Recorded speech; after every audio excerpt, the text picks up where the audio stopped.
Good day! I am Rose Niña F. Mosong, 22 years old and a fourth-year student of Bachelor of Science in Agriculture major in Animal Science. This would be my video for the second question. Is there affects morality for the final requirement of the course Ethics in Section C1?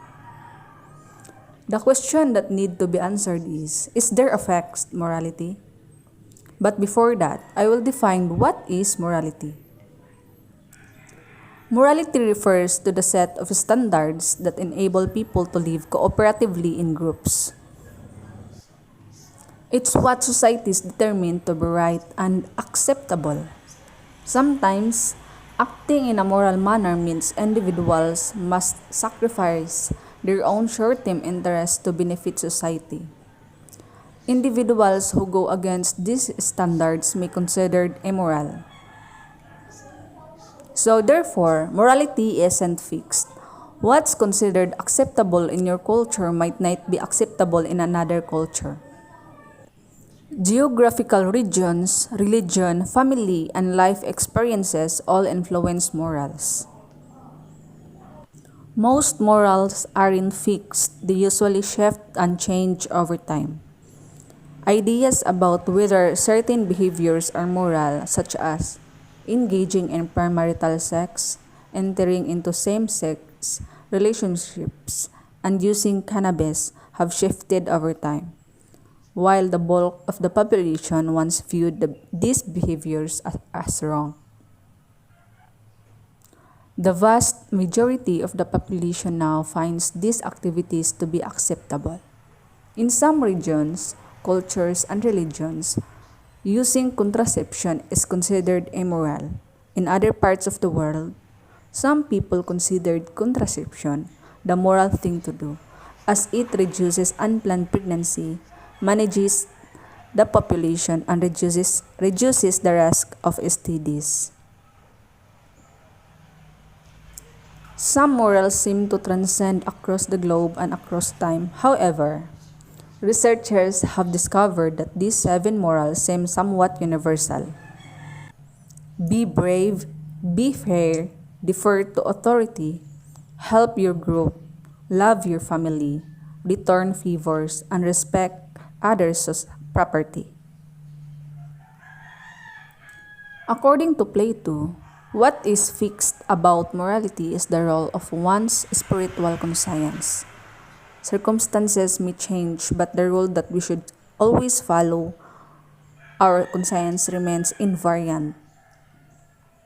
Every one of us could deduce a moral code based on our personal experiences in life. We learn to compete at all costs. If we never experience another way that works, we learn to cooperate if we see that it will works. Deduction of the golden rule is pretty obvious. If we live in a tit-for-tat world, and it seems like that's a good way to describe it, then we are better off, most of the time, treating other people as we want to be treated. We are better off assuming that other people want to be treated as they treat us.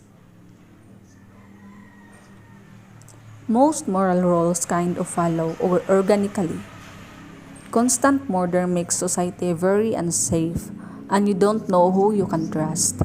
If you band together and agree to eject murderers so they can no longer hurt anyone in the group, then it is easier for people to trust each other and easier to cooperate. Reproductive relationships are an area where it isn't so clear to the benefit of, say, monogamy compared to polygamy or other systems.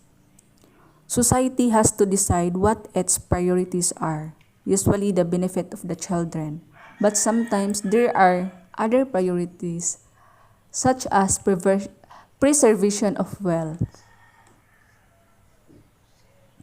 Do rules that encourage people to stay together for a lifetime make it easier for families to preserve wealth and raise healthy children? Or is it possible to do these things without permanent monogamy? In the past, divorce was not allowed. Now it is more accepted in more societies. The notion that it is best to have only one partner has to do with building the trust necessary for a couple to work together and raise children together. People often say that cheaters should be kicked out, but it seems like an enormous portion of couples where one of both cheat and the other actually stay together. Clearly, this is a moral principle that is changing as the needs of individuals and as social groups change. I believe that the concept of at least basic morality is critical to the human race survival. Without basic morals, the world would devolve even further into chaos. Morality is important for society because it establishes boundaries that allow us to live in harmony with the others in theory. It's a toughie. All one can do is to try and be the best human being one can be. Thank you.